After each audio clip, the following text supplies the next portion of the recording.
plus profond de la société C'est française. le narratif algérien. On va écouter un de nos confrères qui s'appelle Jean-Michel Apathy. Voilà, je préfère que vous le disiez. Étonnant, non qui a tenu des propos que je vous laisse apprécier. Écoutez. Vous savez, chaque année en France, on commémore ce qui s'est passé au Radour-sur-Glane, c'est-à-dire le massacre. Vous comparez ça ? Le massacre de tout un village. Mais on en a fait des centaines, nous, en Algérie. Est-ce qu'on en a conscience? Donc, il faut dissocier les dossiers. Terrorisme en Algérie. Mais si nous avons une difficulté à avoir des relations Jean-Michel, saines... on n'a pas fait Oradour-sur-Glane en Algérie. On a mis des gens, on a mis des femmes et des enfants dans une église, on a mis de la conquête vous vous en rendez compte Algérie. ce que vous dites? Vous connaissez les détails de la conquête en Algérie? On s'est comporté comme des nazis. Combien de villages ont été massacrés? Mais des femmes? Jean-Michel, on s'est comporté comme des nazis en Algérie. Mais les nazis n'existaient pas. On ne s'est pas comporté comme des nazis. Les nazis se sont comportés comme nous l'avons fait en Algérie. Voilà, c'est ce qu'il voulait pour dire. ces propos, Rachel Kahn, je vous ai vu bondir littéralement pendant qu'il parlait. C'est malin. Oui, parce qu'en fait, ça participe de cette concurrence victimaire. Ouais. C'est-à-dire qu'on ne peut pas, à un moment donné, ce qui s'est passé à Oradour-sur-Glane, avec environ 650 civils qui ont été massacrés par les SS, et de faire un espèce de copier-coller pour le calquer sur l'Algérie, d'instrumentaliser ça pour culpabiliser la France. Donc à ce moment-là, ouvrons le livre de l'histoire. Moi, je suis d'origine, mon père d'origine Sénégal, Gambie. Donc je vais dire aux Algériens, aux Marocains, aux Tunisiens, Combien ils ont envoyé. comment ils ont vécu sur la rente négrière. Exactement. Et qu'est-ce qui s'est passé à ce moment-là, qui est un crime contre l'humanité, qui n'est même pas dans la loi de Christiane Taubira. Ces propos-là sont un danger absolu et en particulier pour nos jeunes qui se gargarisent de ce genre de discours. Bien sûr. Amine El Khatib. C'est ce que je voulais dire. Vous voyez, c'est ce qui est littéralement insupportable.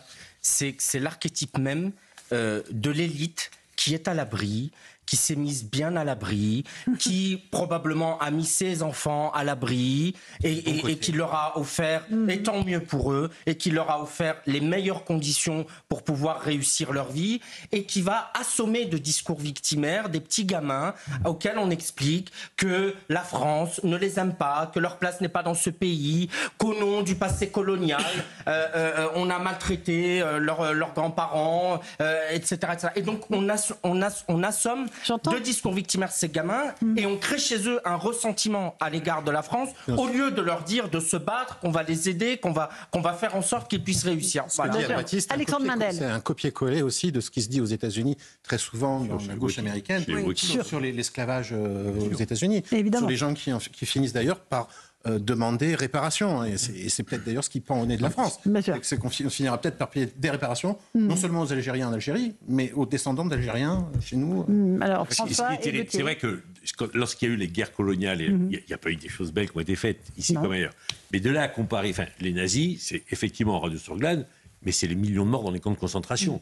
Et comparer ce qui a pu être fait par l'armée française à certains moments au XIXe siècle en Algérie, avec ce qui s'est passé ensuite à Auschwitz, c'est juste à vomir. C'est vrai que le gouvernement algérien chiffre le nombre de victimes depuis le début de la colonisation française à plus de 2 ou 3 millions de morts. Pour eux, c'est kiff-kiff, si je veux dire.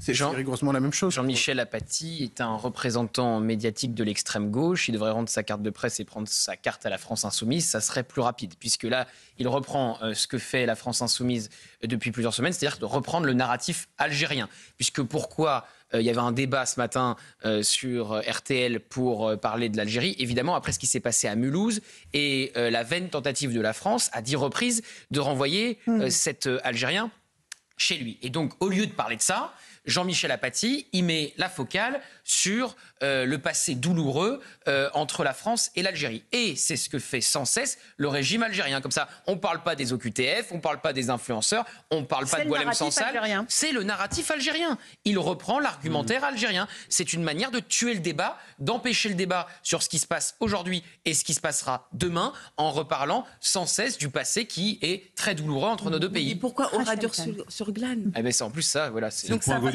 exactement, donc ça va totalement dans cet antisémitisme larvé, cette haine du juif. Là, en l'occurrence, l'Algérie qui dit que Françoise Imré ne peut plus être l'avocat de Boualem Sansal au milieu. Mais c'est absolument détestable. Bien sûr. Louis Dragnel, sur ce sujet-là. Je suis d'accord avec ce que dit Rachel.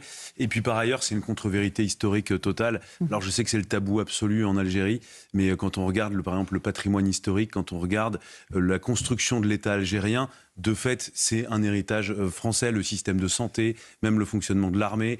Quand on regarde la construction des hôpitaux, des écoles, des chemins de fer, je vous dis pas que je suis pas là en train de vous dire que la présence française en Algérie était formidable, mais il faut quand même se souvenir qu'un certain nombre de choses aujourd'hui dont dispose l'Algérie sont sur pied parce que c'est la France qui a créé tout ça. Je voudrais juste qu'on écoute Pierre Lelouch, qui était l'invité ce matin de CNews et Europe 1 chez Sonia Mabrouk, qui estime lui que après cette attaque de Mulhouse, c'est l'Algérie qui est responsable. Écoutez.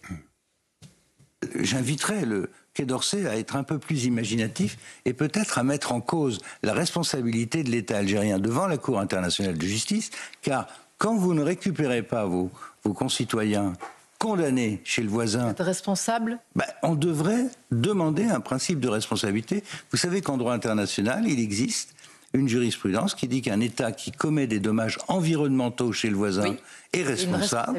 Là, clairement, les personnes qui ont été tuées et blessées à Mulhouse sont le résultat du refus de l'Algérie de reprendre quelqu'un qui avait été condamné et qui devait être expulsé. Donc c'est la responsabilité de l'Algérie qui doit être en cause, et qui est directement en cause dans la mort de ce malheureux à Mulhouse et dans les blessures des autres. Donc oui, la France doit faire jouer le principe de responsabilité. On le verra.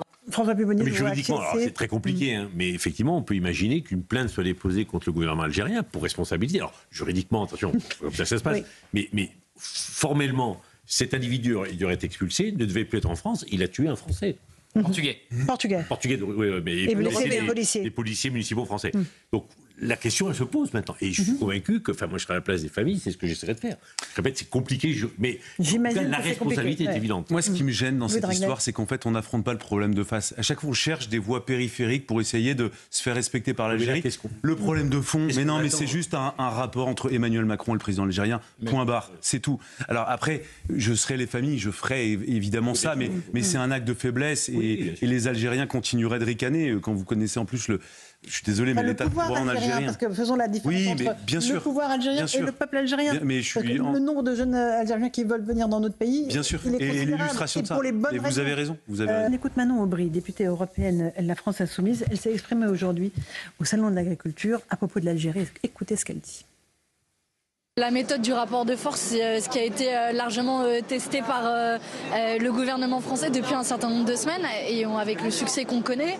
J'observe qu'il est désavoué par son propre ministre des Affaires étrangères, Jean-Noël Barrot, qui dit le rapport de force pour le rapport de force, ça sert à rien. Et en cela, je pense qu'il a raison. Ce qu'il faut, c'est rétablir des relations diplomatiques avec l'Algérie. La diplomatie est souvent plus efficace que la montée des tensions, qui ne produit rien. Sinon, l'échec patent auquel s'est confronté déjà Bruno Retailleau depuis un certain nombre de semaines. Bon, rien de nouveau sous le soleil, François Pupponi ? Non, mais c'est l'argumentation. C'est l'argumentation de Jean-Luc Mélenchon. On reprend l'argumentation du ministre des Affaires étrangères. Oui. Non, mais il y a même le ministre qui le dit, donc vous n'allez pas nous contredire. Peut-être qu'ils se mettent tous au clair, non, Gauthier Lebret ? Au gouvernement, ne serait-ce qu'au sein du gouvernement. Oui, mais ça c'est la magie et les conséquences de cette dissolution. C'est-à-dire qu'on a un gouvernement avec des sensibilités très différentes et donc on doit voir une cohabitation entre Jean-Noël Barrot, ministre des Affaires étrangères qui vient du MoDem, et le LR, Bruno Retailleau.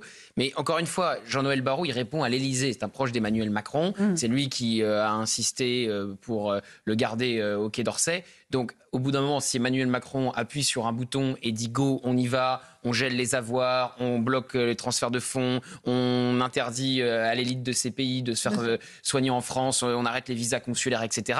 C'est possible. C'est possible. Mais jusqu'à quand Bruno Retailleau peut supporter cela, le Dragnet ? Voilà. Ça, c'est la question, et c'est la question qu'on lui pose d'ailleurs régulièrement, mais et il en est tout à fait conscient. C'est-à-dire que pour l'instant, il considère que sa mission n'est pas totalement aboutie, il veut aller au bout de ce qu'il peut demander. Il met évidemment en scène un peu son impuissance pour montrer, voilà, moi je veux agir là-dessus, mais on empêche, voilà ce qu'il faut faire.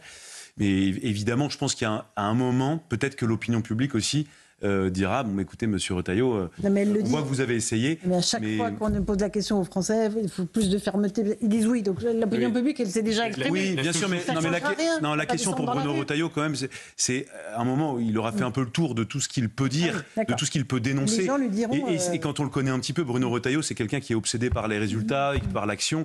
Et donc forcément, ça créera aussi une forme de réflexion chez lui. Et il se dira, bon, bah, maintenant, ce n'est plus possible. La seule chose qu'il peut faire, lui, au niveau intérieur, c'est changer la loi.